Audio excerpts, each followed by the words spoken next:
क्या भूत प्रेत वास्तव में होते हैं और यदि होते हैं तो उनके अस्तित्व को कैसे सिद्ध करें? यह मेरा खुद का अनुभव तो नहीं है, लेकिन इसमें उस व्यक्ति की जगह खुद को रख के उस इंसान का अनुभव बताऊंगा। बहुत साल पुरानी बात है। अमावस की रात थी। मुझे अपने जीजा की असामयिक मौत के सिलसिले में अचानक भोपाल जाना पड़ा।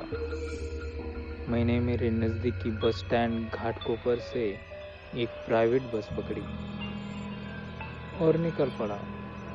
बस यात्रियों और कुछ पालतू जानवरों, बकरियों से ठसाठस भरी हुई थी। बस के अंदर थोड़ी देर बाद बड़ी गर्मी और बदबू सी महसूस हो रही थी, तो मैंने बस कंडक्टर से पूछकर बस की छत पर चढ़ गया।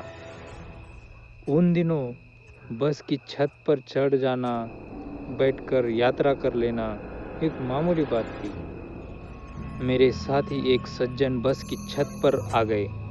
वो बड़े बुजुर्ग लग रहे थे, 50-60 की उम्र लग रही थी। ऊपर बहुत अच्छी हवा चल रही थी, तो मुझे नींद के झोंके से आने लगे। पास में बैठे उन सज्जन ने मुझे समझाया कि बस की छत पर सोना सही नहीं है। यदि नींद आ रही है तो ये सिगरेट पी लो, पर सोना बिल्कुल भी नहीं है। मैंने उनसे सिगरेट ली और उसे सुलगा के उनसे बतियाना शुरू किया। हमारा परिचय हुआ और गांव की खेती इधर उधर की बातें हुई। बातों बातों में 1-2 घंटा करीब कब बीत गया पता ही नहीं चला।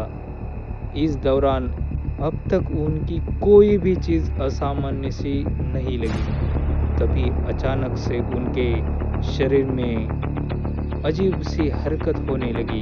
अपनी गर्दन को वो जोर जोर से हिलाने लगे। मैंने मिर्गी का दौरा समझकर उन्हें संभालना चाहा, तो उनको छूते ही ऐसा बिजली सा झटका लगा। उसी अवस्था में उन्होंने मुझसे बोलना शुरू किया। अब उनकी आवाज़ पूरी तरह से बदल गई थी। वो अपने आप को जीन बाबा बता रहे थे। उन्होंने मुझे आदेशात्मक भाषा में कहा कि बच्चे बच्चे पूछ तू क्या पूछना चाहता है। मैंने कहा आप ही कुछ बता दो बाबा।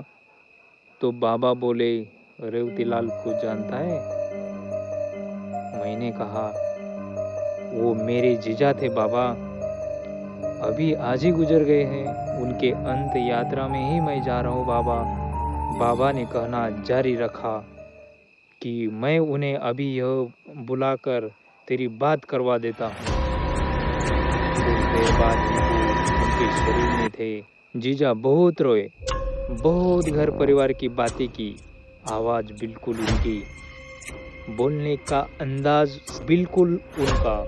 उन्होंने मुझे कुछ पारिवारिक राज की बात बताई। कुछ पैसे उन्होंने अपने दोस्तों रिश्तेदारों को दे रखे थे, उनके नाम और राशि बताई और करीब 20 मिनट मुझसे बात करके वो बाद में वहाँ से उस शरीर से एक झटके के साथ चले गए। थोड़ी देर बाद वो ग्रामीण सज्जन मेरे पास बैठे थे और उन्हें कुछ भी याद नहीं